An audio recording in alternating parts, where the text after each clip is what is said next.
powered by people. Eles podem adormecer durante séculos e depois acordar com uma fúria terrível. Destruição em massa e terror. É preciso sair de perto o mais rápido possível. Sua força pode queimar, esmagar e enterrar. Imagine uma parede de lama e rocha de 9 metros de profundidade avançando nessa área. Esta é a história de como os vulcões surgem na Terra e as diferentes formas com que eles ameaçam a vida do planeta. A ciência e a força surpreendente dos vulcões fatais.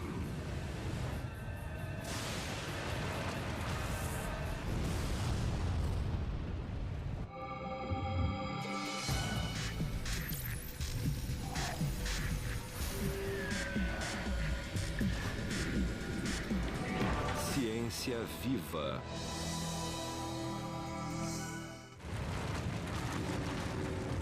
Nos últimos 2000 anos, mais de 1/4 de milhão de pessoas foram mortas pelas armas letais do arsenal mortífero dos vulcões.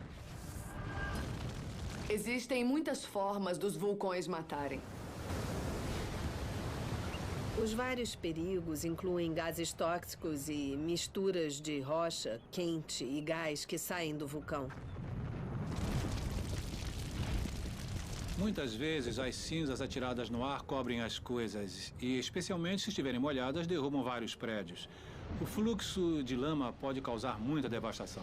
Os fluxos piroclásticos são particularmente bem perigosos. Isso pode resultar na combustão de material que encontram, como madeira, vegetação, casas.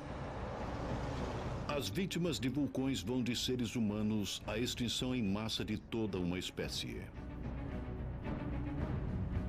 Existem pelo menos 10 grandes formas dos vulcões causarem destruição e morte. Número 10. Lava. Quando eu era pequena, a lava me assustava porque parecia ser muito quente. E eu só pensava no que aquilo poderia fazer com uma pessoa. Quando a rocha está suficientemente quente, ela vira brasa e libera luz, pois está muito quente. Quando vermelha, pode estar a cerca de 870 graus Celsius. Esse é o tipo de incandescência que vemos no queimador do fogão. Ao se tornar progressivamente mais laranja, chega a 980 graus Celsius e quando fica da cor amarela, está aproximadamente entre 1.100 a 1.200 graus. Acima do solo chama-se lava. Dentro da Terra, o mesmo material se chama magma. O magma é simplesmente a rocha derretida com gases dissolvidos dentro dela. Magma ou lava, sua origem principal fica a 5.000 quilômetros abaixo de nossos pés. O núcleo da Terra é uma bola radioativa maior do que Marte, com mais de 7.000 quilômetros, com uma temperatura de mais de 6.000 graus Celsius, mais quente do que a superfície do Sol. Embora o calor do núcleo diminua quando sobe através da Terra, ainda pode chegar a 1.100 graus no manto. Há uma batalha constante entre o calor tentando derreter a rocha e a pressão tentando manter a rocha sólida. Em quase todos os lugares, a pressão vence, mas em áreas próximas da superfície, a pressão pode diminuir e a rocha pode sucumbir ao calor. A 1.600 quilômetros, mais ou menos, da superfície, então esse calor começa a fundir as rochas. E a rocha fundida, o magma, então sobe para a superfície. O magma, que contém metais como magnésio, ferro e alumínio, mais oxigênio, carbono, enxofre e silício, é menos densa do que a rocha ambiental. Ela é elevada por flutuação, às vezes com força suficiente para romper a crosta da Terra. Se o magma do manto migrar para dentro da crosta terrestre, pode fazer a crosta derreter. Escoando dos chamados pontos quentes, quantidades de magma sobem continuamente, caem e resfriam, criando camada por camada montanhas, ilhas e vulcões. Existem diversos locais onde podemos ver os vulcões em erupção. Um está numa área de ponto quente, onde o manto é anormalmente rico em derretimento, e esse é o caso do Havaí. Os vulcões havaianos são o resultado de dezenas de milhares de erupções durante centenas de milhares de anos. A lava que sobe dos pontos quentes é fluida, espalhando-se largamente em torno do conduto para formar um vulcão escudo. São chamados de escudos porque eles têm flancos muito pequenos e parecem com um escudo de guerreiro emborcado. Em qualquer vulcão, quando a rocha fundida cheia de gás chega à superfície, ela cria um reservatório crescente chamado de câmara magmática.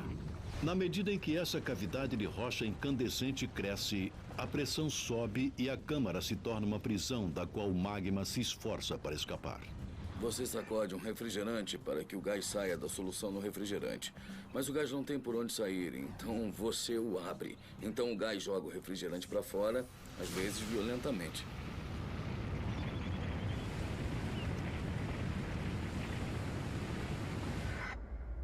Uma erupção em 1977 no Congo provou como a lava fluida pode ser fatal. O vulcão era o Monte Nyiragongo, uma torre de 3.500 metros com um lago de lava em ebulição dentro de sua cratera. O Nyiragongo produz um escoamento de lava bem fluido. Basicamente, o vulcão rachou e o líquido quente vazou pelo flanco do vulcão muito rapidamente. E assim há um grande volume de lava se movendo rapidamente. A lava registrou a velocidade surpreendente de 97 km por hora. Pelo menos 70 pessoas foram pegas por seu fluxo incandescente. Esses fluxos já enterraram alguns elefantes, assim foram encontradas algumas formas repulsivas de elefantes que foram pegos pela lava, que esfriou em volta deles. Sendo assim, só ficou o esqueleto do pobre elefante. Em 2002, a lava do Nyiragongo escoou de novo, destruindo 12 mil lares e matando mais de 100 pessoas na cidade de Goma. A lava nem sempre é rápida, mas pode ser implacável, como uma cidade da Ilha Grande do Havaí aprendeu em 1990. Havia mais de 100 casas na comunidade de Kalapana. Elas foram atingidas por um dos vulcões mais ativos, o Kilauea. A lava não parava, lenta e implacável. Por 6 meses desesperadores, queimou casas e enterrou o solo. Imaginem um caminhão basculante de tamanho normal de lava escoando por segundo. 18 metros cúbicos de lava cobriu toda a cidade e ela nunca mais poderá ser a mesma. O que aconteceu com Kalapana pode acontecer de novo. Os vulcanólogos na Ilha Grande também se preocupam com o Mauna Loa, o maior vulcão da Terra. Se pegarmos a lava que existe no vulcão Mauna Loa, poderíamos estendê-la ao longo do Equador com 1.600 metros de largura e 1.600 metros de altura. É a lava que não acaba mais. A última erupção do Mauna Loa foi em 1984. Quando a lava transbordou, a maior cidade da Ilha Grande estava exatamente no caminho potencial da destruição. Hilo foi, na maior parte, construída sobre o fluxo de lava. Assim, o escoamento de lava pode, sob certas circunstâncias, chegar à cidade de Hilo. Tem que ser uma erupção muito duradoura para isso, mas pode acontecer. Em 1935, o Esquadrão Aéreo do Exército dos Estados Unidos entrou em guerra com Mauna Loa. O vulcão havia entrado em erupção, mandando um rio de lava em direção a Hilo. Uma frota de bombardeiros foi enviada para golpear o flanco norte com 220 quilos de explosivos numa tentativa de bloquear o fluxo de lava e desviá-la da cidade. Uma missão semelhante foi enviada contra outra erupção em 1942. Em ambas, a lava não chegou a Hilo. Mas muitos vulcanólogos dizem que as bombas tiveram pouco efeito e que Hilo foi salva porque a lava parou de escoar sozinha. A chave é esfriar e assim solidificar a lava. Isso pode acontecer na natureza com as rochas. Uma rocha que esteja na temperatura do ar à sua volta pode estar 1.100 graus mais fria do que a lava. Nas altas temperaturas, mais de 90% do calor da lava irradia para cima e não para baixo. Assim, a diferença de temperatura pode esfriar e endurecer a lava. Mesmo uma árvore pode, por vezes, ter um efeito de esfriamento na lava. Contudo, diferente da rocha, a árvore não sobrevive ao conflito. Ela queima até a raiz. Em alguns casos, em uma árvore grande, a árvore, na verdade, esfria a lava e a lava adere a ela. E isso que está aqui ao meu lado é o que chamamos de molde lávico. Isto era uma árvore. A lava passou por ela e aderiu a ela, porque a árvore estava muito fria para a lava. Então, ela congelou. No interior desse molde havia uma grande árvore.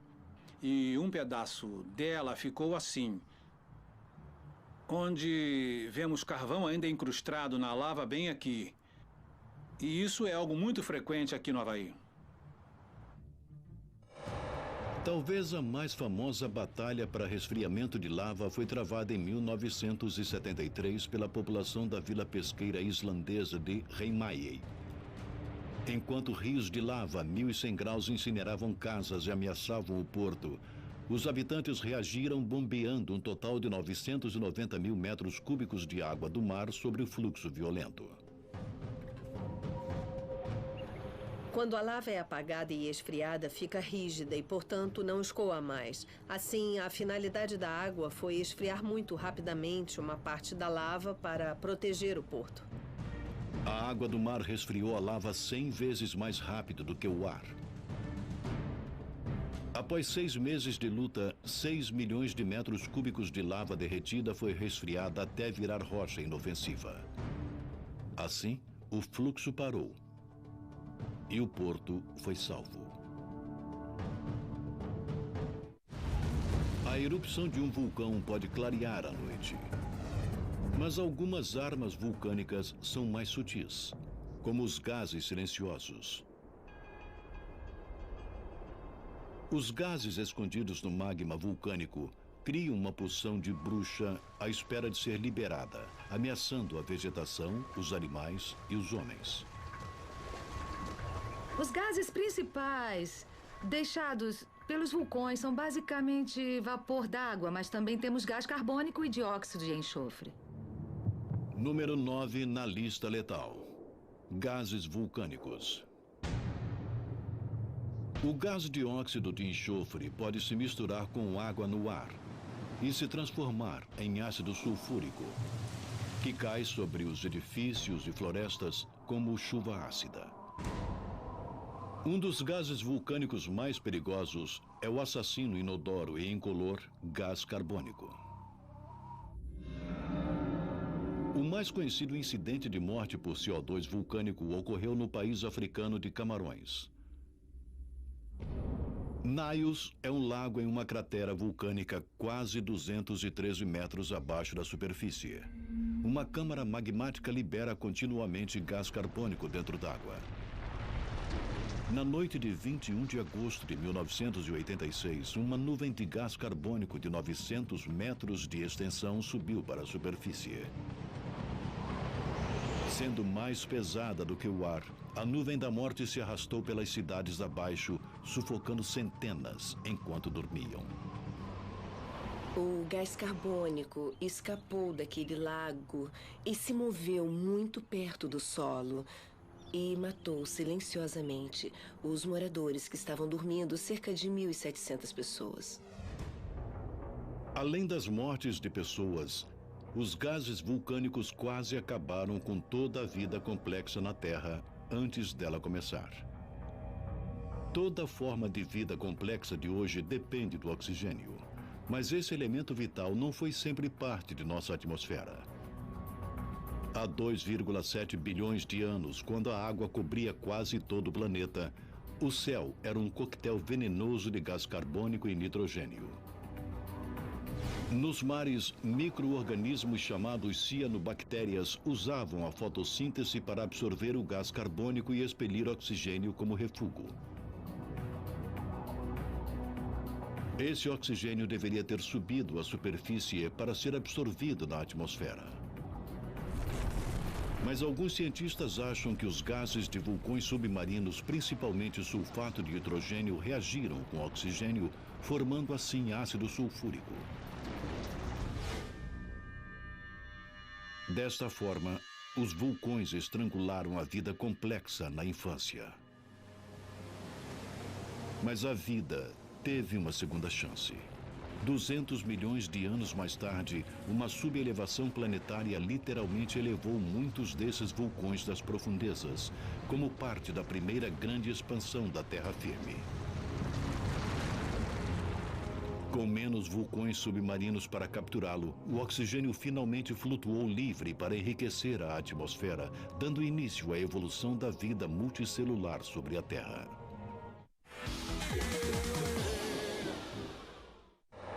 Liberados, os gases vulcânicos podem ser fatais por si só. Mas como nas armas, os gases sob pressão podem criar explosões devastadoras e disparar projéteis letais. Esse é um perigo em particular de vulcões que surgiram a partir de uma forte colisão de placas tectônicas. Duas placas estão se aproximando, duas placas de crosta e uma placa. Normalmente, a placa mais antiga é mais fria e mais densa e tende a afundar para baixo da placa mais jovem e leve. A placa mais baixa é exposta a um calor de 1.100 graus. As moléculas de água liberadas da elevação da placa sobem, derretendo o manto e produzindo magma menos denso do que a rocha à sua volta. Quando a rocha derrete no subterrâneo, ela forma um fluido, então ela começa a se mover em direção à superfície. Esse magma sobe e escoa pela superfície como lava. Mais lava escoa e se acomoda em cima dela. E o que temos é um vulcão muito íngreme. A maioria dos vulcões formados dessa forma são chamados de estratovulcões.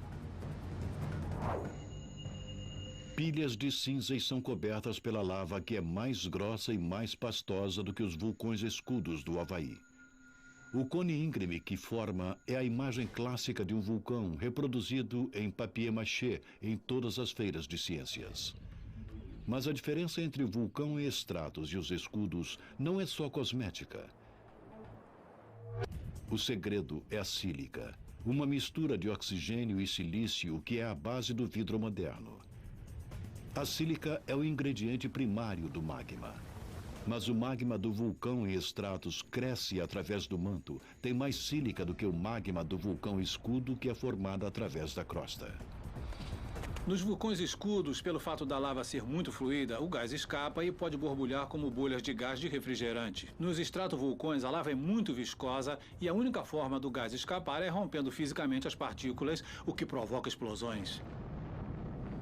É como ter tudo preso e então o gás tem que explodir para sair. Os estratos vulcões lançam rocha pulverizada e cinza no ar. E isso pode criar um dos mais dramáticos e misteriosos perigos vulcânicos. Número 8. Relâmpagos vulcânicos. Numa nuvem de erupção vulcânica existem muitas partículas de cinza e rocha girando, chocando-se uma nas outras e... aparentemente é possível, a partir disso, haver uma transferência de carga, de forma que algumas delas terminem ficando carregadas positivamente e outras terminem carregadas negativamente.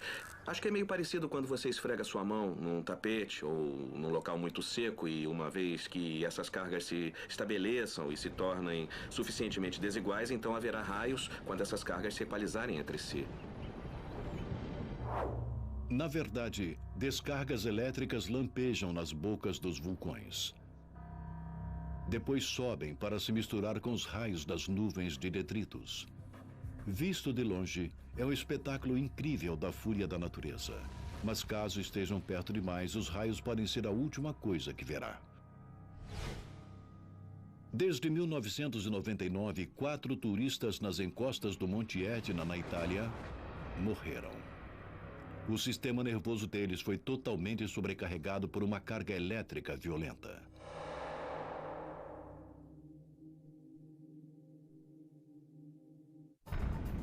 A explosão de um extrato-vulcão pode estilhaçar rochas e disparar projéteis que podem matar ao contato. Número 7 da nossa sequência mortal. Tefra. Tudo que sai da boca do vulcão que seja lançado no ar, nós chamamos de tefra. A tefra pode ser tão fina quanto 1/4 de centímetro. E a tefra pode ser tão grande quanto um carro pequeno. Blocos de tefra podem ser atirados a mais de 800 metros de uma cratera em erupção. Eu estava a cerca de 1.500 metros de distância da cratera principal do Etna, quando vimos o que parecia ser uma nuvem de erupção. O vulcão resolveu dar um pequeno arroto e expeliu blocos antigos, rochas antigas que, na verdade, nem estavam quentes, mas elas caíram nas cabeças dos turistas que estavam em volta da cratera. 9 pessoas morreram naquele dia por causa do pequeno arroto. Grandes fragmentos de erupções vulcânicas podem ser fatais. Mas os pequenos fragmentos, partículas com menos de 2 milímetros, que são, na verdade, os mais perigosos.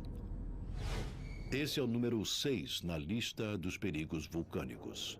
Cinza. A cinza vulcânica não é fina como cinza de madeira ou cigarro. Ela é dura e abrasiva porque é composta de sílica e rocha pulverizada.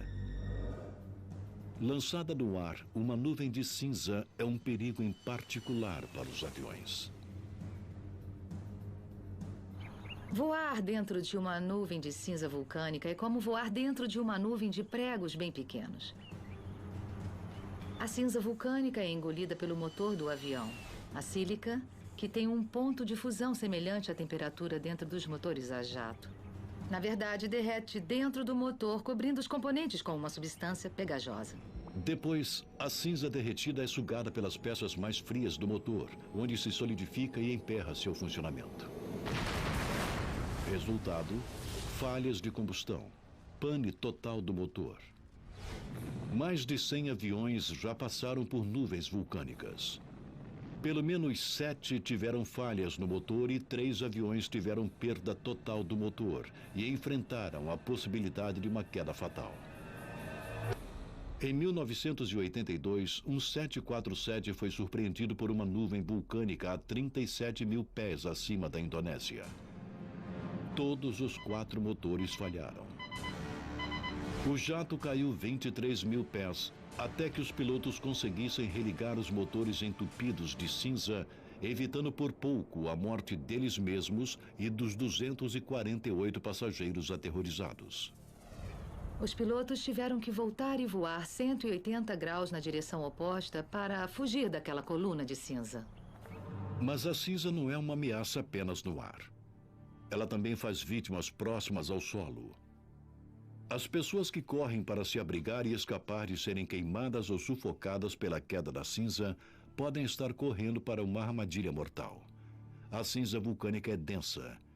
Uma camada de 10 centímetros é suficiente para achatar muitos refúgios. E quando a cinza está molhada de chuva, sua densidade mortal aumenta. Se cair sobre um telhado, o telhado cairá. E se houver pessoas se abrigando sob esses prédios, a queda desses telhados pode ser realmente um perigo. Enquanto a cinza é um perigo vindo do ar, os vulcões têm outra arma que ataca pelo mar. O perigo vulcânico número 5. As tsunamis. Os vulcões crescem pelo acúmulo de lava e tefra. Mas uma montanha em crescimento pode se tornar instável, principalmente se os gases ácidos e o vapor se infiltrarem através das rochas. Isso leva a uma queda estrutural de uma lateral ou flanco do vulcão. Agora, a queda dos flancos dos vulcões havaianos é considerada bem comum. É uma fase normal do ciclo de todos os vulcões, os flancos caírem e seguirem para o oceano. Quando se jogam pedaços de coisas grandes no oceano, há uma pancada na água. Essas pancadas são as tsunamis. Não só o flanco cai, mas o choque de uma erupção gigante pode também provocar os tsunamis. Em 1883, o Krakatoa, na Indonésia, provocou ondas de 37 metros de altura.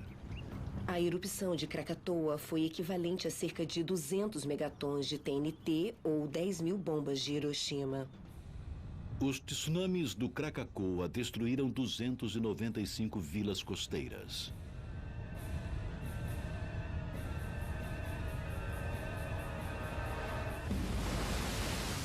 No total, os tsunamis vulcânicos causaram mais de 50 mil mortes registradas na história.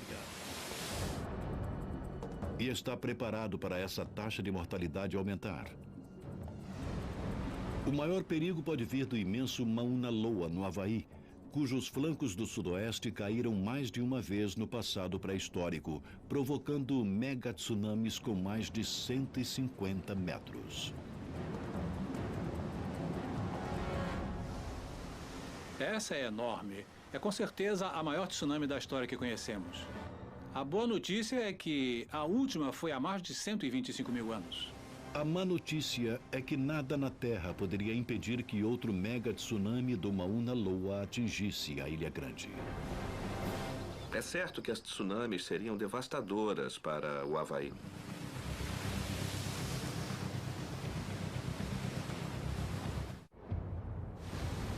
Lahar é a palavra indonésia para fluxo de lama. Um perigo em particular em vulcões altos o suficiente para serem cobertos por neve, gelo ou mesmo geleiras. O perigo vulcânico número 4. O Lahar. Basicamente, um lahar é um fluxo vulcânico torrencial, uma mistura de lama, cinza e rochas. Ele vai carregando todo o material que está escoando, rochas, lama, árvores. Os lahars são assustadores. Os efeitos fatais dos lahars foram vistos na Colômbia em 1985. O vulcão nevado Del Ruiz, coberto por uma geleira, entrou em erupção depois de 140 anos de silêncio. Cinza e gás se estenderam por 30 quilômetros durante a noite. Um calor de 1.100 graus derreteram mais de 17 bilhões de metros cúbicos de gelo da geleira, criando um lahar incontrolável que invadiu a cidade de Armero, matando pelo menos 23 pessoas. Nevado del Ruiz foi um chamado de alerta para os geólogos que estudavam outro vulcão na Cordilheira das Cascatas, na América do Norte. O Monte Rainier. O Rainier se localiza em uma área populosa. O Rainier está sob uma geleira 3 vezes o tamanho da de Nevado del Ruiz. Nós temos 4 quilômetros cúbicos de neve e geleira constante sobre o Monte Rainier. Isso é tanto quanto todos os outros vulcões das cascatas juntos. A combinação de elementos quentes em erupção, neve e gelo derretidos são fatores potenciais para os lahars. O professor de Ciências da Terra, Pat Pringle, passou décadas procurando evidências da história de lahars gigantescos do Rainier. Meu palpite é que esse fluxo tem provavelmente cerca de 2.000 anos. Na verdade, podemos ver que essa massa de areia carregou alguns pequenos pedaços da margem que arrancou de locais rio acima, o que mostra que isso se movia com uma massa densa, provavelmente 80% de material sólido com cerca de 20% de água. Por isso, acho que esse fluxo é quase como um concreto. O Rainier nem precisa entrar em erupção para provocar um lahar. Cerca de 600 anos atrás, uma fragilidade estrutural no lado oeste levou a uma queda do flanco que juntava material e impulso, provocando um deslizamento até Puget Sound, a 97 quilômetros dali. Hoje, a lava está aumentando e a parede oeste está fraca de novo. Nós temos terremotos no Monte Rainier o tempo todo e, dependendo do tamanho, o nosso medo é que um dia ele provoque um colapso da estrutura na área fragilizada. Outro colapso no Rainier poderia provocar outro lahar fatal. Esse lahar provavelmente seguiria o mesmo trajeto de 600 anos atrás. Mas o antigo deserto contém agora dezenas de milhares de vidas, lares e empresas, todos em risco. Estamos seguindo para o vale do rio Puyallup, e essa é a velocidade que o fluxo de lama atingiria quando escoasse do Monte Rainier.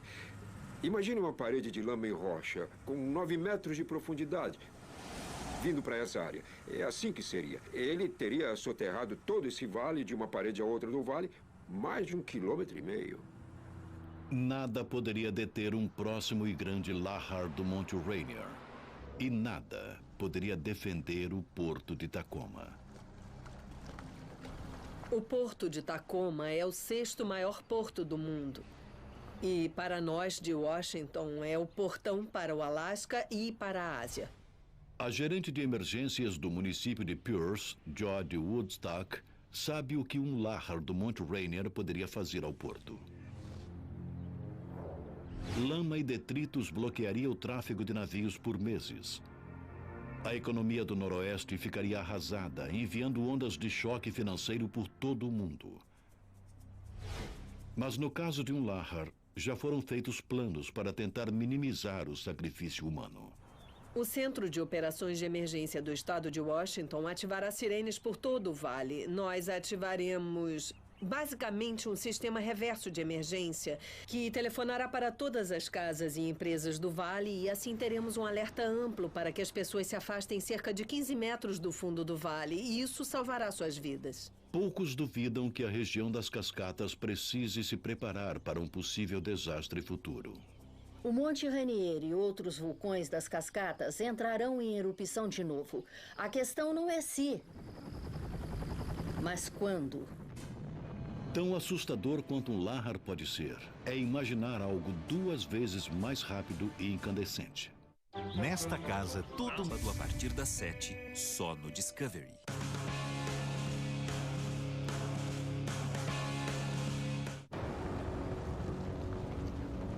Os vulcões já aterrorizaram e mataram com lava, nuvens de gases, cinzas, blocos de tefra e descargas elétricas, com tsunamis imensos e deslizamentos tremendos chamados lahars.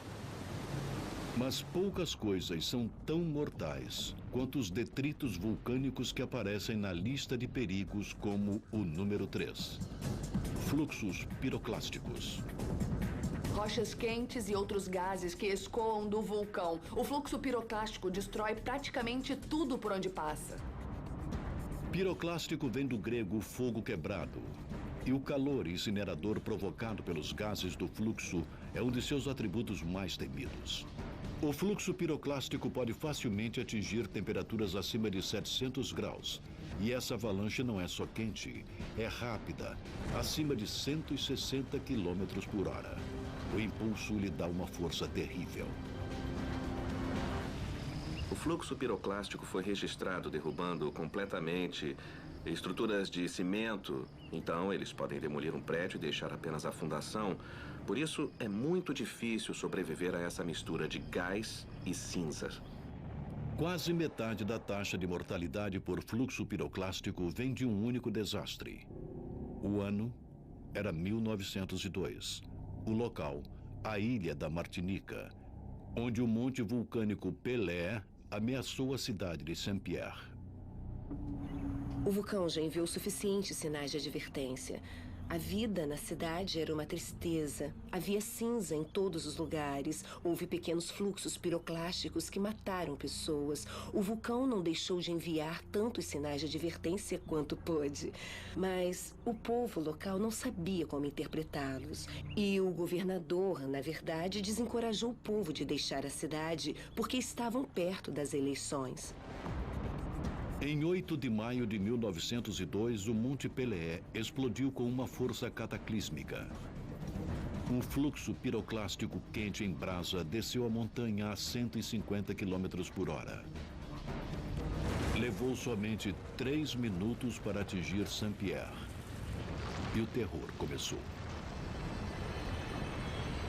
Se você for pego por um desses fluxos piroclásticos, você terá uma morte horrorosa. Não só pelas queimaduras, mas também pela sufocação e queimaduras internas.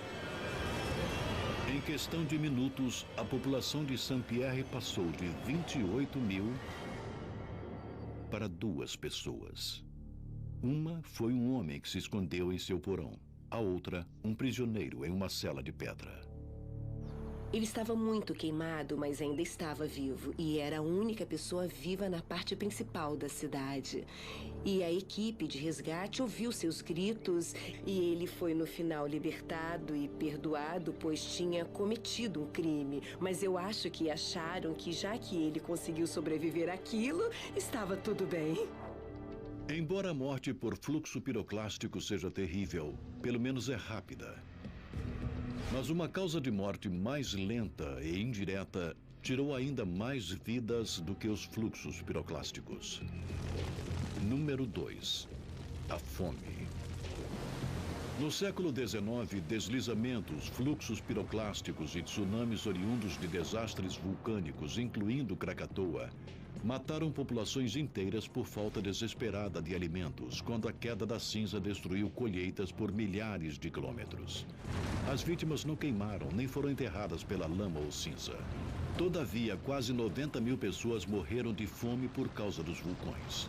Com os serviços de emergência do século XXI, incluindo transporte aéreo, comunicação instantânea e socorro organizado, a ameaça de grandes comunidades serem atingidas e morrerem de fome por erupções vulcânicas foi reduzida de modo significativo.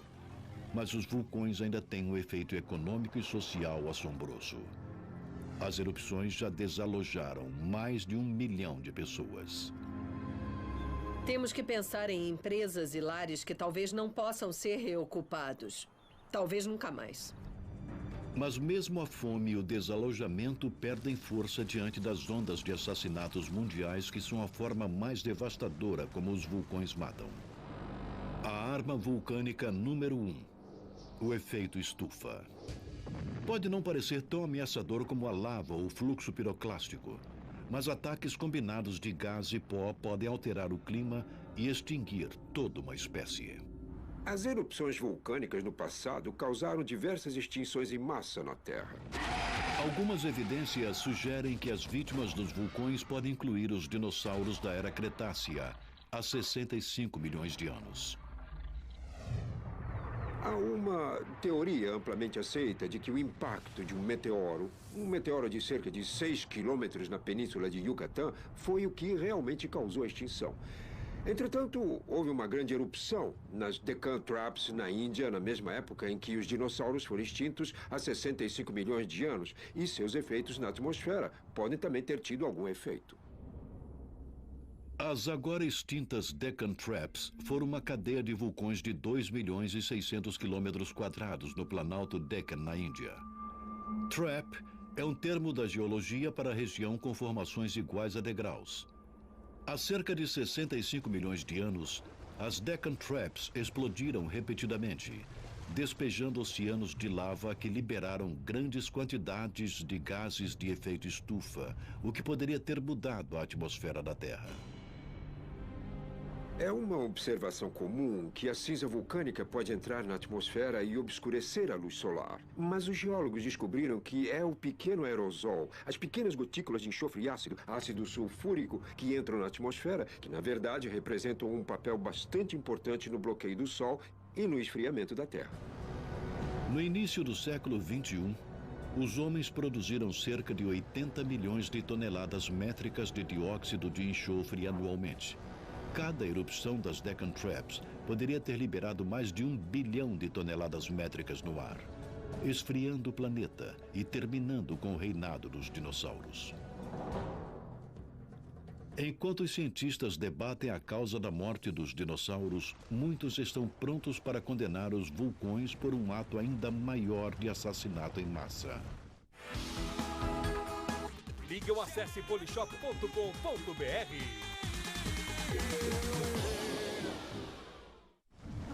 Algo terrível aconteceu ao redor do mundo há 251 milhões de anos. No fim do chamado período Permiano, 70% de toda a vida na Terra e 90% da vida marinha foram extintas. Os cientistas chamam isso de a Grande Morte. e pode ter sido provocada por vulcões onde hoje é a Sibéria. O chamado fim da extinção em massa permiana há 251 milhões de anos pode muito bem ter sido causado pela erupção das traps siberianas. O fluxo de lava escondido produziu basicamente tanto gás carbônico que mudou radicalmente a atmosfera da Terra. Há a possibilidade de que a cinza vulcânica tenha, na verdade, diminuído a temperatura da Terra drasticamente, de forma que os animais e plantas da época não conseguiram mais existir e foram extintos. Uma demonstração da mudança climática vulcânica foi vista em 1991, quando o Monte Pinatubo arremessou 20 milhões de toneladas de dióxido de enxofre 30 quilômetros no céu sobre as Filipinas. A nuvem circundou o globo em 3 semanas. A umidade atmosférica transformou o dióxido de enxofre em ácido sulfúrico, que refletiu os raios de sol e reduziu a temperatura média da Terra em cerca de 2 graus por mais de 2 anos. Pinatubo foi apenas um vulcão. Muitos outros explodindo juntos poderiam ter um impacto global muito maior.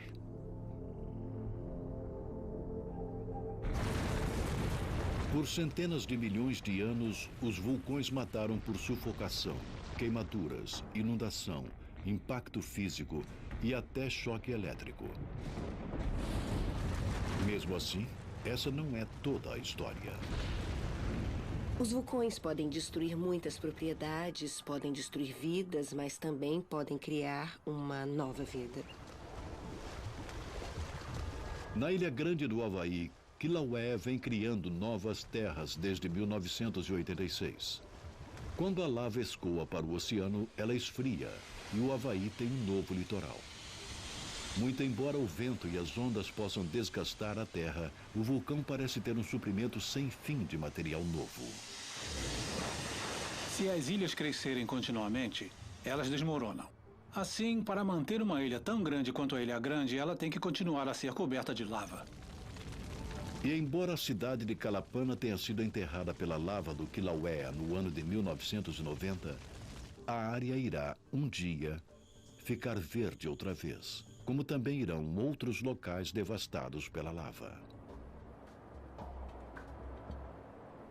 Nós estamos em uma área que é chamada de área devastada. Eu não gosto da expressão, eu acho que é uma mudança e não devastação, mas estamos presos ao nome. Isso é, em miniatura, o que se esperaria ver depois de uma erupção realmente grande. Como no Monte Pelé, um evento de grande magnitude. Essa cinza aqui pode virar um solo muito fértil. Daqui a algumas centenas de anos, talvez, porque é feito de vidro vulcânico que decompõe rapidamente. E que pode ser visto realmente nos vulcões. Cinza fina e material como esses podem virar solo tão rapidamente, quase que instantaneamente em termos geológicos, que pode ser realmente um bom lugar para a agricultura. Se intocada, essa seria provavelmente uma área fértil daqui a uns 100 anos. Quando a lava resfriada se decompõe, ela abre um baú de tesouros, liberando nutrientes no solo. A cinza densa ajuda a manter a umidade. Os cientistas acreditam que a sílica na cinza vulcânica também enriquece o solo.